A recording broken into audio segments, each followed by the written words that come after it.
छैन। विश्वका रामायणमा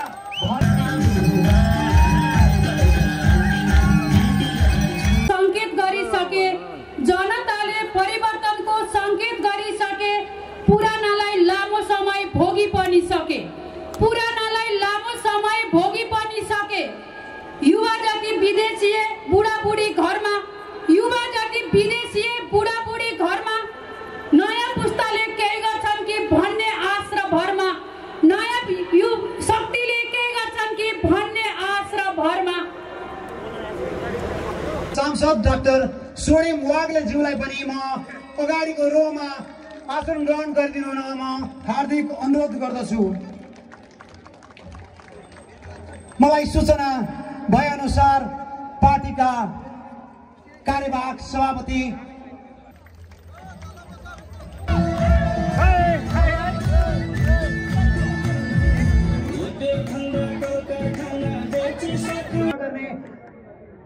भरतपुर महानगरका सहसचिव तथा संगठन विभाग संकेत गरिसके, जनताले परिवर्तनको संकेत गरिसके, पुरानालाई लामो समय भोगी पनि सके, पुरानालाई लामो समय भोगी पनि सके।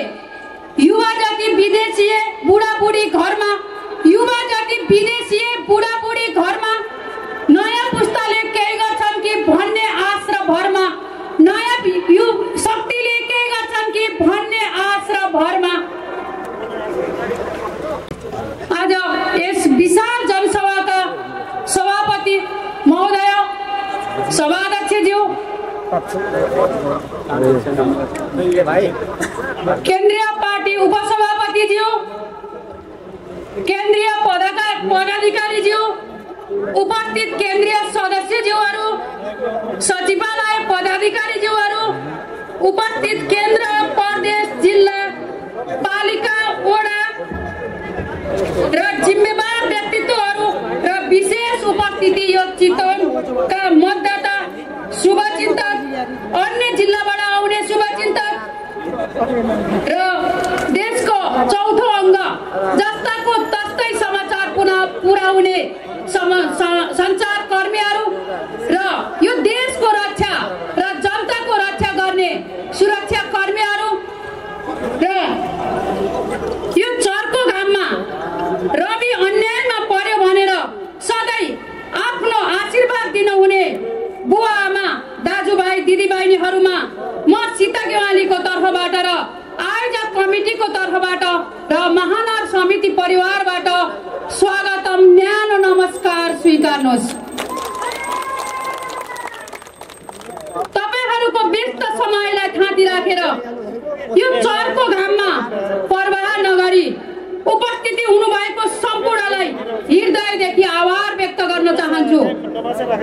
आज विशेष गरेर हामीले पार्टी सभापतिका कुरा सुन्न र हाम्रा केही कुरा सुनाउने को लागि यो विशाल जनसभा गरेका थियौं, तर आज परिस्थिति फरक भइदियो।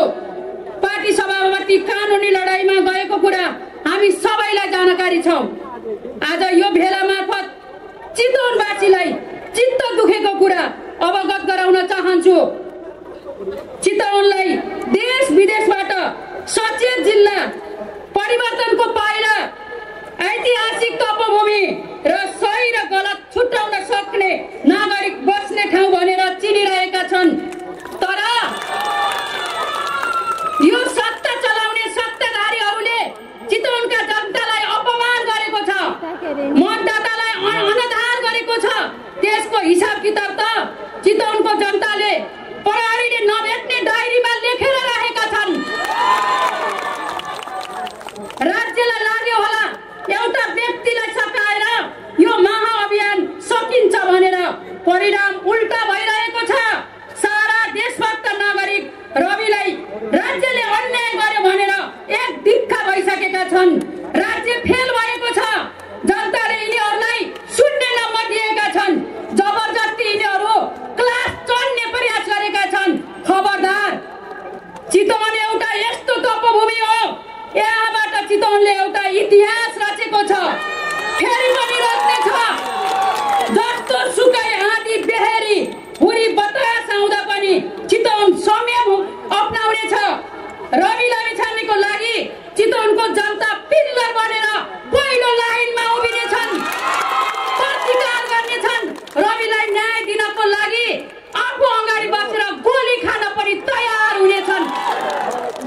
उपस्थित चितवनवासी आमा बुवा दाजुभाइ दिदीबहिनीहरू, तपाईहरूलाई साक्षी राखेर केही कुरा भन्न चाहन्छु।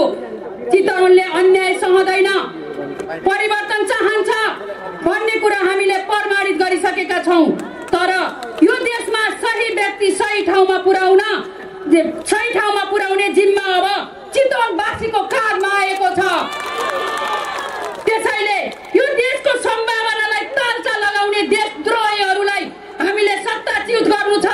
त्यसैले यस्तो विषम परिस्थितिमा पनि हामी आवेगमा नआई, उत्तेजनामा नआई अगाडि बढ्नको लागि अनुरोध गर्दछु। हाम्रो केन्द्रीय पार्टी सभापतिज्यूले हिजो हामीलाई सन्देश दिइसक्नु भएको छ।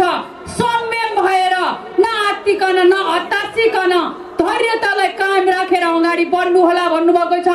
पटक पटक भन्नुभएको छ कुनै जनतालाई अलिकति चोट लाग्यो भने मलाई दुख्ने छ भनेर। त्यही हुनाले हामीले पनि त्यही संयम अपनाएर यो आजको सभालाई सभ्य र भव्य बनाउनको लागि सम्पूर्ण आउने व्यक्तित्वहरूलाई स्वागत गर्दै म यहाँबाट बिदा हुन चाहन्छु। हस्, धन्यवाद। जय घन्टी। धन्यवाद महानगर सभापति महिला नेत्री सीता गेवाली।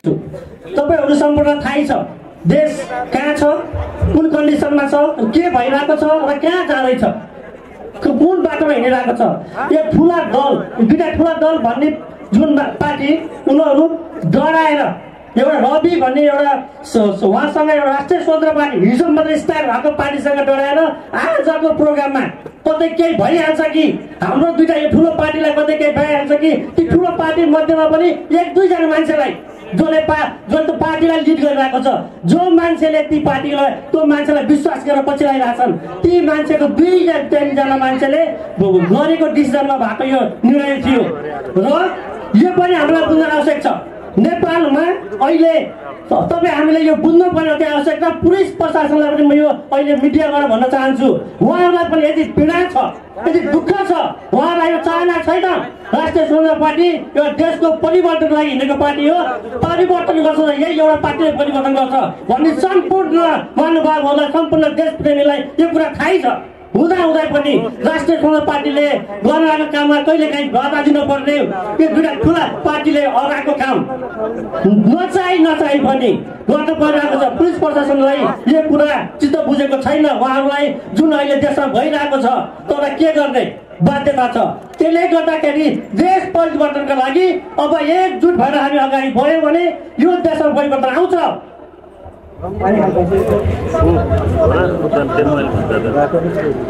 सँगसँगै मैले के पनि भन्न चाहे भने यो देश अब दलदलमा पसिसकेको छ।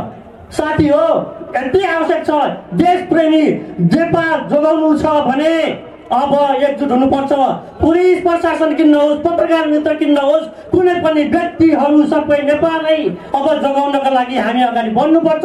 यदि हामी यही कुनै एउटा दलालको पछि, कुनै एउटा त्यस्तै मान्छेको पछि लाग्यो, यी ठुला दल भन्ने, यी पुराना दल भन्नेको पछि लाग्यो भने देश अब दलदलमा डुबिसक्यो। अब के हुन्छ भोलि थाहा छैन। तपाईँ हामी नेपाली हो भनेर छाती खोलेर हिँड्न चाहन्छौँ, नेपाल हाम्रो हो भन्न चाहन्छौँ भने अब सम्पूर्ण कुना काप्चा देशका सम्पूर्ण मान्छे एकजुट भएर अगाडि बढ्नुपर्छ। तपाईँ यति भन्दै सम्पूर्ण मित्रहरूलाई जय।